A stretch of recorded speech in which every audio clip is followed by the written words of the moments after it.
Chapter 1: Understanding Ophidiophobia. Ophidiophobia, the intense fear of snakes, is one of the most common specific phobias experienced worldwide. While fear is a natural response to perceived danger, ophidiophobia goes beyond rational concern.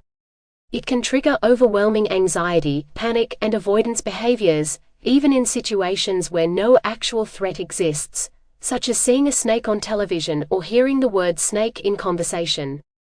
This fear often stems from a blend of evolutionary instincts and personal or cultural influences.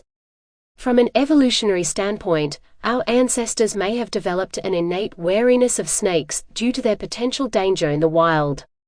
This deeply rooted survival mechanism, while beneficial in the past, can manifest today as a disproportionate response in environments where snake encounters are rare or harmless. Ophidiophobia presents in a variety of ways. For some, the fear arises only when physically confronted with a snake. For others, the mere image or thought of one can spark intense discomfort. These responses may include sweating, rapid heartbeat, nausea, or even full-blown panic attacks.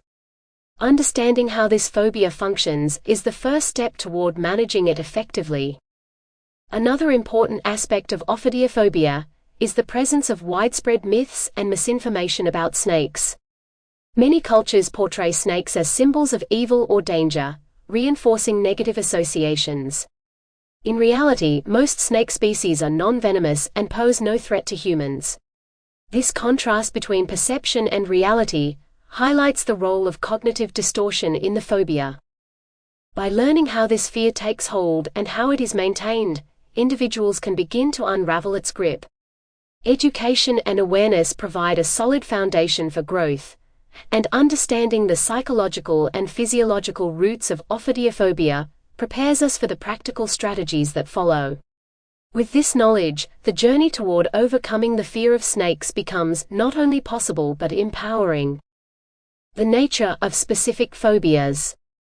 Specific phobias are intense, irrational fears tied to particular objects or situations. Unlike general anxiety disorders, which may involve vague or broad fears, specific phobias center on a clearly defined trigger, such as heights, spiders, or, in the case of ophidiophobia, snakes. These fears are often disproportionate to the actual threat posed, yet they provoke real and sometimes debilitating emotional and physical responses. What makes specific phobias particularly challenging is how the brain processes fear. When a person with a specific phobia encounters their trigger, the brain's fear center, the amygdala, can hijack rational Sample complete. Ready to continue?